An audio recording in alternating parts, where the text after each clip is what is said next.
Directly to jail again. Either you're cheating or this game is rigged. Fine.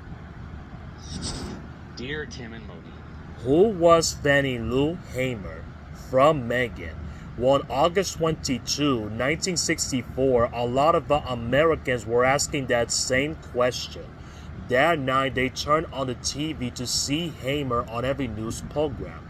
She looked like a nice middle-aged lady or somebody's mom or your neighbor. But in her home of Mississippi, she was well known as a fierce voting rights advocate. For the past 2 years, she's been fighting to get African Americans access to the polls. The Constitution said that the right to vote couldn't be denied due to race. But southern states have found sorts of ways to get around the law. Stripped of their right to vote, black southerners had no voice in the racist system to try to fight against face jail time, intimidation, and violence. Hamer had experienced it all, and in that night she shared her own story. And it was just a few minutes long, but full of hardship and brutality. And the viewers who never heard of her before wept. And overnight she went being from a local activist to a national civil rights leader. Hamer was born in Mississippi in 1917, the youngest of 20 children. Her grandmother had been enslaved, and her parents, like many descendants of enslaved people, were sharecroppers. A plantation owner rented them farmland in exchange for a share of their crops, but he also charged high rates for tools and other expenses. So like most sharecroppers, they were constantly in debt. Hamer had to leave school after 6th grade to help her family in the fields. As an adult, she earned a position of responsibility on a plantation. She recorded each farmer's harvest and tried to get them their fair share. Then, in August 1962, members of the Student Nonviolent Coordinating Committee, or SNCC, visited her own church. All around the country, the civil rights movement was heating up, and it's one of its major players. It is students, activists, and local community leaders to join the fight. In Mississippi, they focused on registering black voters. They told the congregation they could sweep out racist officials. Hamer was even stunned. She didn't even know that she had the right to vote. So when they asked for volunteers to register to vote, she raised her hand up high. No, it wasn't even that simple.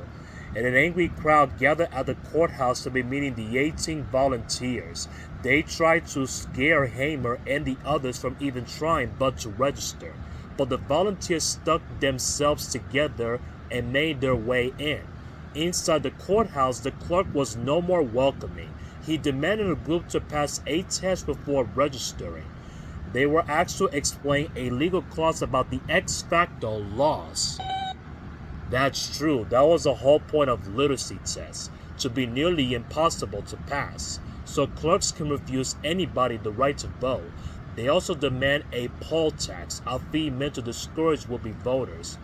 No surprise, all the volunteers failed the literacy test. And on the way home, their bus was stopped by the police. They said its yellow color was illegal. Hamer sang a song to keep the group's spirits up until they were let go. That night, she was fired from her job and evicted from her home. The plantation owner had heard about her attempt to register. A few nights later, somebody shot at the house where she was staying, and afraid for her children, Hamer considered leaving town for good. But she could not convince herself but to leave the place that her parents helped build. She rented a house from a neighbor and took a job with a committee. Hamer's home became a gathering place for volunteers and civil rights leaders, and among them she stood herself out. She wasn't even male, young, well-educated, or middle class. She knew what poor black families endured because she'd been living it. That first-hand experience made her a powerful speaker. She would often break into song to motivate crowds. Before long, she was well known for her singing voice as her activism. But her growing influence made her a target for racist attacks. She got threatening letters and phone calls, and her husband lost job after job. Somebody threw a bomb into her house, though luckily, and it failed to explode. Then, and in June 1963, Hamer and 6 fellow activists were arrested. They tried to eat at an only diner. Local police held them for 3 days, beating and torturing them. Hamer's kidneys were permanently damaged, and she lost sight in one eye. Hamer and other activists realized the legal authorities were not going to change unless they were forced to. So, in 1964, they started a massive voter-station drive called Freedom Summer, and it brought hundreds of mostly white students college down to Mississippi. They went to door-to-door registering black voters. And it was dangerous work, and 3 volunteers were being dead in the first week. But the nation could no longer ignore what was happening in Mississippi. For the rest of the summer, stories of beatings and shootings made headlines all around the country. And at the end of August, Hamer and other activists went to Atlantic City, New Jersey. That was the start of the Democratic National Convention, the big event where the party chose its nominee for president. Each state sends a group of people to cast the official vote. No surprise, Mississippi's representatives were all white. Hamer's group was there to challenge their authority. Since the state excluded black voters, they said the declaration was illegal. They were Mississippi's true representatives, and they have voter registrations to prove something. In the protest caused an uproar, Hamer was giving a lot to speak. Before a national audience, she described what she had endured simply for trying to vote, being shot at by threatened by fellow citizens, being beaten up by the police.